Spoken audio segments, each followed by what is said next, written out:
తెలంగాణ ముఖ్యమంత్రి రేవంత్ రెడ్డికి దేశ అత్యున్నత న్యాయస్థానం అయినటువంటి సుప్రీంకోర్టు నోటీసులు జారీ చేసింది.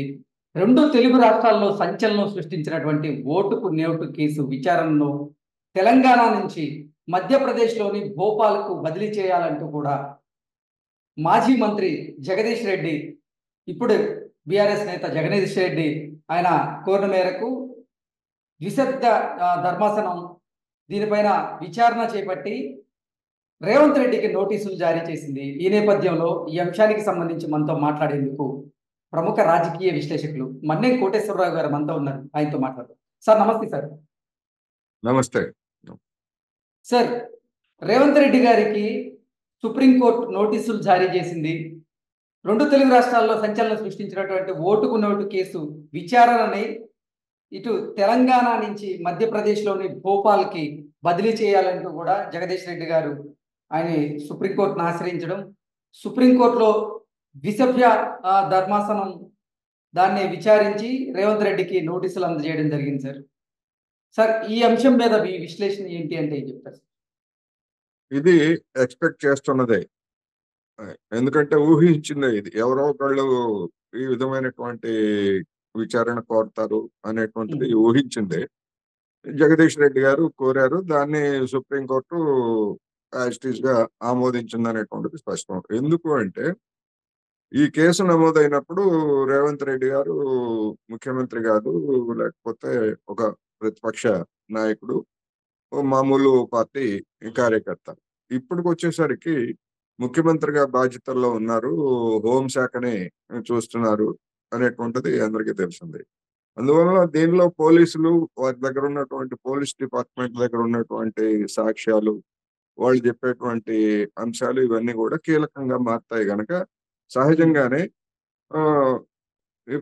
ప్రత్యర్థులుగా ఉన్నటువంటి వాళ్ళు ఎవరైనా, మీరు కానీ నేను కానీ ఎవరైనా కానీ, న్యాయం సక్రమంగా విచారణ జరగాలంటే ఇక్కడ కాదు వేరే చోట జరపాలని కోరినప్పుడు ఉన్నత న్యాయస్థానాలు సహజంగానే అంగీకరిస్తాయి. రెండోది హైకోర్టు కూడా, కోర్టు కూడా ఇక్కడే ఉంటుంది కనుక, న్యాయస్థానం కూడా ఇక్కడే ఉంటది కనుక న్యాయస్థానాలకు కూడా ప్రభావితం చేయొచ్చు అనేటువంటి కోణం కూడా దీనిలో ఉంటుంది.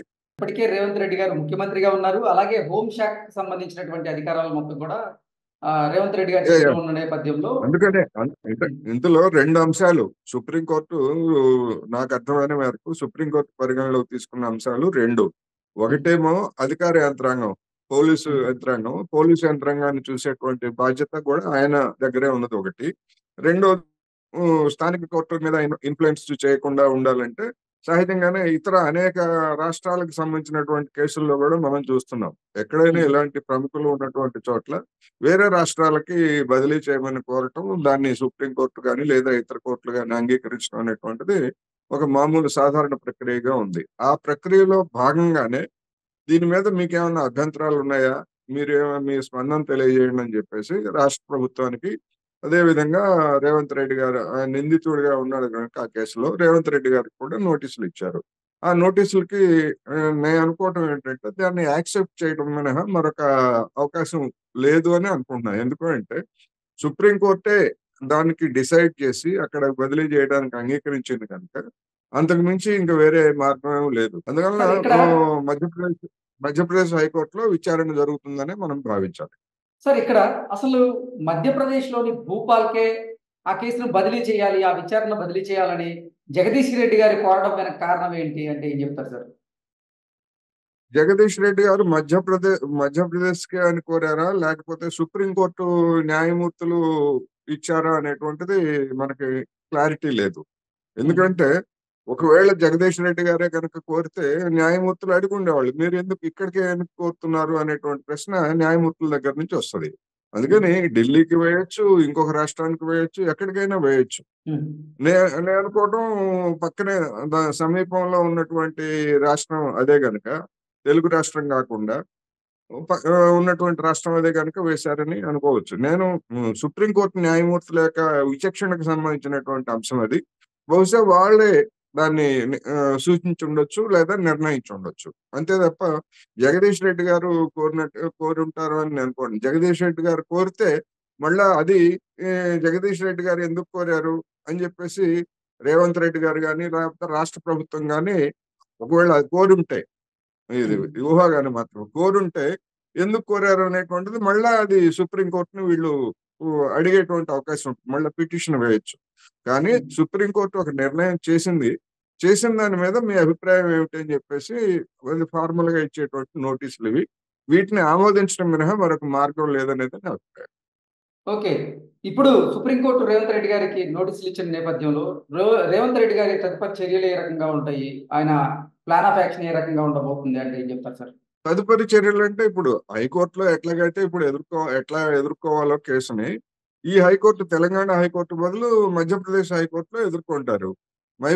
జడ్జీలు మారుతారు, కోర్టు మారుతుంది, జడ్జీలు మారుతారు తప్ప ఈ కోర్టులో సాక్ష్యాలు, ఆ కేసులో ఉన్నటువంటి సాక్ష్యాలని ప్రొడ్యూస్ చేయాల్సినటువంటి పోలీసులు తెలంగాణ వాళ్ళే. రేపు మధ్యప్రదేశ్ కోర్టులో కూడా ఇదే పోలీస్ యంత్రాంగం ఇక్కడ చెప్పేది ఏం చెప్తుంది ఏంటనేటువంటిది మనకు తెలియదు. వాళ్ళ దగ్గర ఉన్నటువంటి సాక్ష్యాలు ఏమిటి, లేకపోతే ఆ సాక్ష్యాల్లో ఉన్నటువంటి మంచి చెట్లు ఏమిటి అనేటువంటిది మనకు తెలియదు. ఇక్కడ కోర్టుకి ఏవైతే వాళ్ళు సమర్పిస్తారో వాళ్ళే మధ్యప్రదేశ్ కోర్టుకి సమర్పిస్తారు. ఓకే. న్యాయమూర్తులు అంటే సార్ ఇప్పుడు మారుతారు. తెలంగాణ పోలీసులే మధ్యప్రదేశ్ లోని భోపాల్ కోర్టుకు ఆ సాక్ష్యాలను సమర్పించిన నేపథ్యంలో ఆ సాక్ష్యాలను తారుమారు చేసే అవకాశం ఏమైనా ఉందా రేవంత్ రెడ్డి గారి సూచన మేరకు?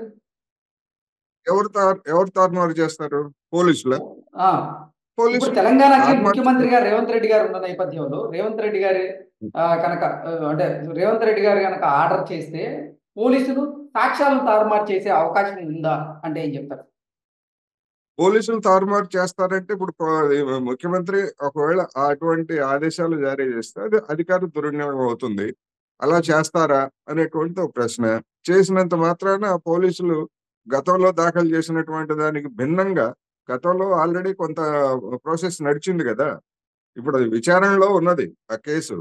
సో కోర్టుకి కొన్ని అంశాలను సమర్పించారు వాళ్ళు. దానికి భిన్నంగా మళ్ళా వాళ్ళు కనుక వివరాలను సమర్పించేట్లయితే అది మళ్ళా చర్చనీయాంశం అవుతుంది. గతంలో మీరు ఈ విధంగా చెప్పారు, ఇప్పుడు మళ్ళా మాట మారుస్తున్నారు ఏమిటనేటువంటిది పోలీసు యంత్రాంగాన్ని అడుగుతుంది. అందుకని ఇవన్నీ ఊహాజనితమైనటువంటి అంశాలు. రేవంత్ రెడ్డి గారు ముఖ్యమంత్రి కనుక పోలీసుల్ని ఇన్ఫ్లుయెన్స్ చేస్తారనో, లేకపోతే ముఖ్యమంత్రి కనుక న్యాయ వ్యవస్థను ఇన్ఫ్లుయెన్స్ చేస్తారనో, ఇవన్నీ ఊహాగానాలు, ఆరోపణలు మాత్రమే. వాస్తవాలు అనేటువంటి ఒకవేళ నిజానికి చేసి ఉంటే ఇక్కడ ఇప్పటి వరకు ఇచ్చినటువంటి దానికి భిన్నంగా రేపు మధ్యప్రదేశ్ కోర్టులో కనుక వాళ్ళు పోలీస్ యంత్రాంగం కేసులో ఉన్నటువంటి వాళ్ళు భిన్నమైనటువంటి వాదనలు ఇస్తే అక్కడ ప్రత్యర్థి ఈ కేసుని ఎవరైతే దాఖలు చేశారో వాళ్ళు సవాల్ చేస్తారు, ఇదిగో ఈ విధంగా దుర్వినియోగం చేశారని. అప్పుడు మనకు తెలుస్తుంది చేశారా లేదా అనేటువంటి. అందుకని ముందుగా మనం అటువంటి ఊహాగానాలు చేయనవసరం లేదు అనేది నా అభిప్రాయం.